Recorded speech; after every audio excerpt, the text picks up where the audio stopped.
Hello यो स्वागत है आप सभी का मेरे यूट्यूब चैनल स्कूल ट्यूशन गुरुजी में। आज हम बात करेंगे वर्कशीट 5 की, जो कि 7 अक्टूबर के लिए जारी की गई है। ये कक्षा 6 के बच्चों के लिए विज्ञान विषय की वर्कशीट है। यहाँ बच्चे अपना नाम लिखेंगे और यहाँ अपने कक्षा अध्यापक का नाम लिखेंगे। तो हमारा चैप्टर चल रहा था भोजन के घटक। उसमें हमने कार्बोहाइड्रेट और प्रोटीन के बारे में पढ़ लिया था अब तक की वर्कशीट्स में। और तो आज हम पढ़ेंगे वसा के बारे में। आइए ज़रा वसा के बारे में जानते हैं क्या कहती है वर्कशीट। वसा शरीर में संचित होता है। जो जीव सर्दियों में सुषुप्त अवस्था में चले जाते हैं वे अपने शरीर में वसा संचित करते हैं, जो उन्हें जंतुओं को के अक्रियाशील होने पर ऊर्जा के स्रोत के रूप में कार्य करता है। तो एक बात जान लीजिए कि वसा क्या होता है। वसा ऊर्जा का स्रोत है, पर यह शरीर में एक जगह इकट्ठा होता रहता है। कुछ जीव ऐसे हैं जो सर्दियों में कहते हैं सो जाते हैं या हाइबरनेशन या सुषुप्त अवस्था में चले जाते हैं। वह क्या करते हैं, एक जगह बैठे रहते हैं और कम से कम बाहर निकलने की कोशिश करते हैं, क्योंकि सर्दियों का मौसम उन्हें बहुत ज़्यादा नुकसान देता है। तो ऐसी अवस्था में वो क्या करते हैं, ऐसी अवस्था में वो वसा को जो संचित हो चुका है उसे अपने शरीर में जो उन्होंने स्टोर कर रखा है या संचित कर रखा है उससे ऊर्जा का उत्पादन करते हैं और अक्रियाशील रहते हैं। मतलब वो कुछ काम नहीं करते, हिलते डुलते ज़्यादा नहीं है, ना बाहर आते जाते हैं, एक जगह बस लेटे रहते हैं। इस तरह की प्रक्रिया से वह कम ऊर्जा में जीवित रहते हैं। ठीक है, आगे आपको दिया है, क्या आप किसी जंतु या जंतुओं का नाम बता सकते हैं जो अपने शरीर में वसा संचित करता हो। तो बच्चों ये आप खुद मुझे बताएंगे कि कौन से जानवर इस तरह के हैं। वैसे मैं हिंट देता हूँ आपको, बहुत सारे जानवर इस तरह के हैं जो आपके घर में भी हैं, जो इस तरह के काम करते हैं। छोटे छोटे जीव भी हैं जो इस तरह के काम करते हैं और बड़े जीव भी हैं। तो अब नाम आप बताइएगा बच्चों, ठीक है। चलिए आगे देखते हैं। आगे है, वसा हमारे भोजन का एक महत्वपूर्ण भाग है। वसा ऊर्जा भी देता है, ठीक है, और वास्तव में वसा कार्बोहाइड्रेट की तुलना में थोड़ा अधिक ऊर्जा देता है। वसा हमारे शरीर में ऊर्जा संचित करने के लिए उपयोगी होता है। तो वसा क्या है, वसा हमारे भोजन का एक महत्वपूर्ण अंग है और ये कार्बोहाइड्रेट की तरह ऊर्जा प्रदान करता है, लेकिन कार्बोहाइड्रेट से कई गुना ज़्यादा ये ऊर्जा प्रदान करता है और हमारे शरीर में आसानी से संचित हो जाता है, लेकिन काफ़ी समय तक संचित रहता है। ठीक है बच्चों। तो अगला है जंतु वसा और पादप वसा के सूत्र। तो ये दो सूत्रों से मिलता है, जंतुओं से और पादप से। ठीक है, अब जरा देख लेते हैं कौन कौन से हैं। जंतु वसा सूत्र में है कॉड लिवर ऑयल, मक्खन या घी, पनीर इत्यादि दूध एवं मांस से वसा प्राप्त होता है।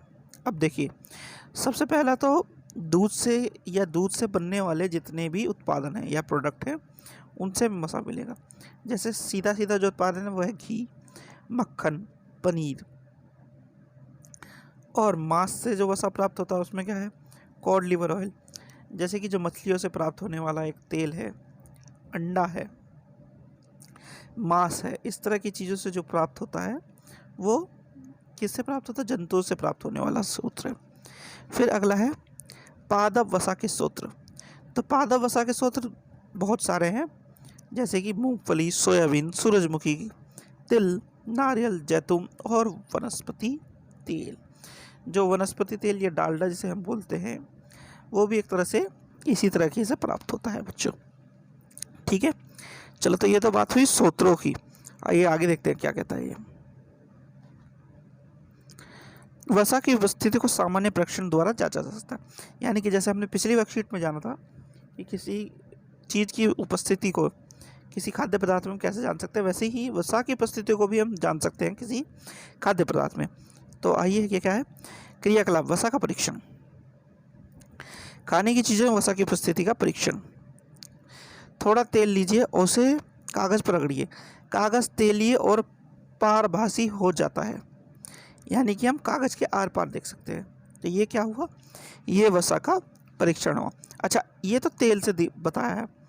एक काम और कर सकते हैं आप, मूंगफली या आप बादाम ले लीजिए, उसे थोड़ा सा तोड़ दीजिए, ठीक है, आधा तोड़ दीजिए और उसके बाद उसे हल्का सा रगड़िए कागज़ पे। जब आप रगड़ेंगे तो उस पर क्या होगा, तेलीय और पराभासी हो जाएगा, ऐसे ही हो, और कागज़ के आर पार हल्का दिखाई देगा आपको। तो ये आपको कंफर्म कर देगा कि इन चीज़ों में वसा है, क्योंकि अगर आप तेल से करेंगे तो तेल से तो दिखेगा ही दिखेगा इस तरह का, लेकिन अगर इस तरह की चीज़ों से करेंगे ये भी कंफर्म करेगा आपको कि इसमें वसा है। ठीक है बच्चों, चलो तो अब जरा आपके प्रश्नों को देख लेते हैं। प्रश्न है, जब किसी खाद्य पदार्थ से लिपटा कागज चिकना और पराभासी हो जाता है, इसका मतलब है कि भोजन में शामिल है। क्या चीज़ शामिल होती है, अभी बताया था मैंने, तो वसा शामिल होती है बच्चों, है ना। फिर है, सादृश्य को पूरा करें, तो सेम से हमें प्रोटीन मिलता है और मक्खन से क्या मिलता है, मक्खन से हमें मिलता है वसा। ठीक है बच्चों, चलो आगे के प्रश्न देखते हैं। फिर है प्रश्न नंबर 3, जानवरों और पौधों से प्राप्त होने वाले खाद्य वसा प्रत्येक के सूत्रों के नाम दीजिए। तो जानवरों और पादप से प्राप्त होने वाले वसा के नाम ये है, आपको ये सारे नाम लिखने हैं। ठीक है बच्चों, अच्छा अगला प्रश्न है, अच्छे और बुरे वसा वाले भोजन के प्रत्येक उदाहरण का नाम बताइए। तो ये चीज़ आपको खुद करनी है। अब ये वाली भी मैं एक आपको चीज़ बता देता हूँ। आपको 2 प्रश्न दिए हैं मैंने, एक ऊपर वाला दिया है जिसमें आपको बताना है कि ऐसे जानवरों का नाम जो सुतृप्त अवस्था में चले जाते हैं, और दूसरा ये, इसको मैं समझा देता हूँ, जैसे उसको थोड़ा सा आपको हिंट दिया था वैसे इसको भी देता हूँ आपको हिंट। अच्छे और बुरा वसा में सिर्फ एक छोटा सा फ़र्क होता है। ये फ़र्क ये होता है कि अच्छा वसा शरीर में संचित तो होता है लेकिन धीरे धीरे ख़त्म हो जाता है और आपके शरीर को नुकसान नहीं पहुंचाता।